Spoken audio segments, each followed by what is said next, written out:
你最近一次驗血顯示有妊娠期糖尿病，Mater Mothers 嘅團隊可以幫你一齊應對，確保你同 BB 嘅健康。妊娠期糖尿病一定要及時管控。呢個視頻會講啲基本知識，幫你着手行動。我哋會回答一啲妊娠期糖尿病嘅問題，講解嚟診所之前嘅步驟。嚟診所嘅時候，你可能會同營養師或糖尿病輔導員作首次面談。呢個視頻唔會講及之前已經患上嘅一型或二型糖尿病，不過大部分資料對有呢一啲情況嘅婦女都有用㗎。糖尿病即係血液中嘅葡萄糖過高，妊娠期糖尿病即係 GDM， 出現喺懷孕時荷爾蒙變化期間，生咗 BB 之後就會消失㗎喇。你嘅飲食會提供包括葡萄糖在內嘅營養俾你同 BB， 呢啲營養會穿過胎盤進入 BB 嘅血液。有妊娠期糖尿病嘅時候，荷爾蒙會出現唔同行為，令胰島素起唔到正常作用。胰島素唔會俾血糖離開血液而進入身體細胞，有效咁作為能量使用。如果你嘅葡萄糖量度正常，你 BB 就會有正常量嘅葡萄糖。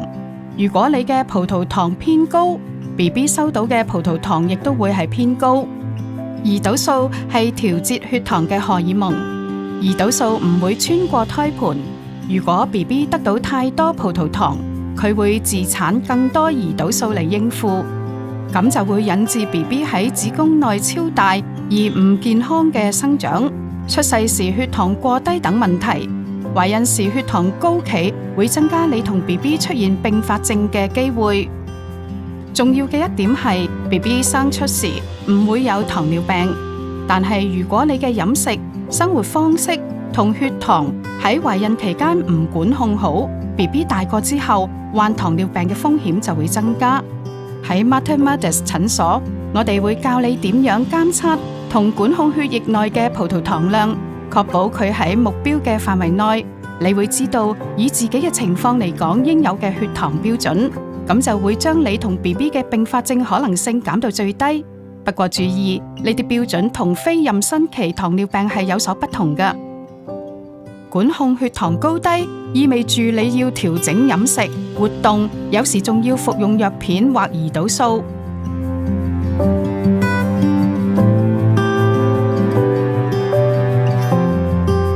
下一周你就會預約同我哋面談，到時會收到更多個人化嘅資料，大把時間問問題。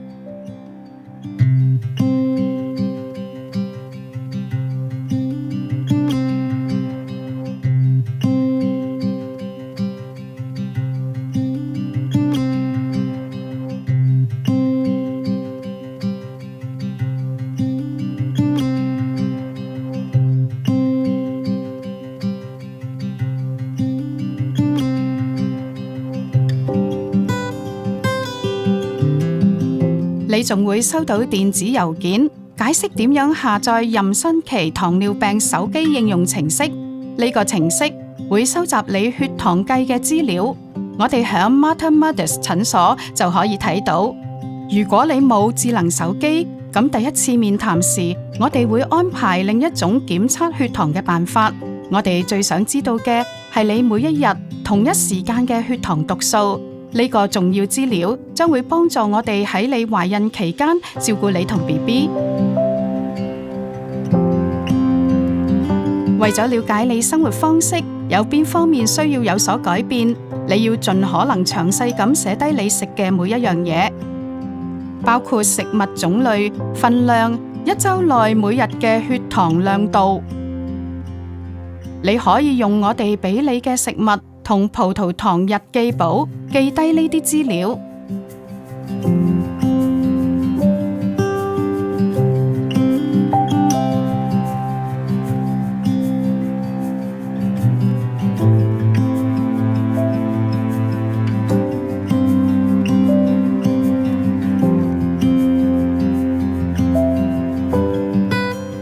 先洗乾淨手，然後用包裏面一種特別嘅針拮一拮手指嘅一邊，記住唔好拮手指尖，因為會好痛。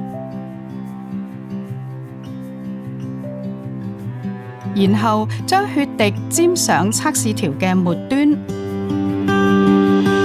你嘅血糖結果就會顯示喺儀器上。記住每次拮唔同嘅手指。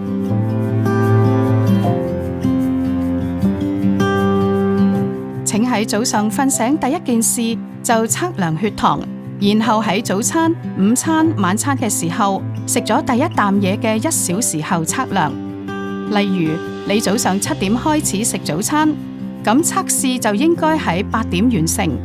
請每日測試4次，每次測完就寫低讀數、測試時間、日期、食咗乜嘢、做過乜嘢運動等等。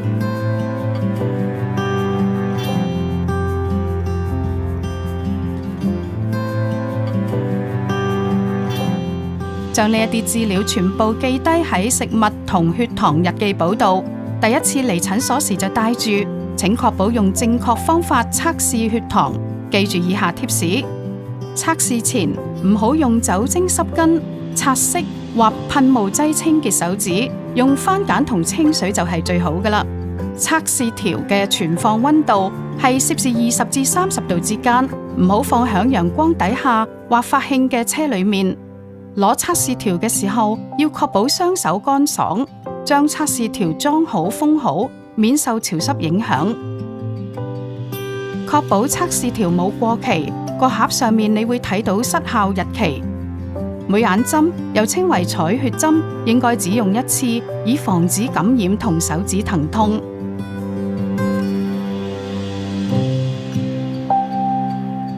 飲食對保持懷孕期血糖正常相當重要。喺診所面談嘅時候，我哋會確保你嘅飲食有足夠營養，扶持 BB 嘅成長。我哋會幫助你保證飲食同血糖亮度得到平衡。你可能聽講過碳水化合物、脂肪同蛋白質，就好似呢一碟嘢咁，佢哋係食物嘅主要部分。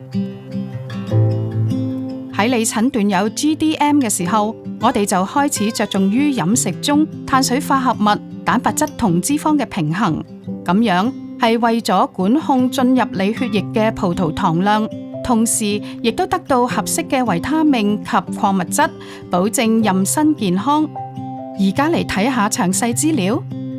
碳水化合物係影響進入血液嘅葡萄糖亮度嘅主要營養素。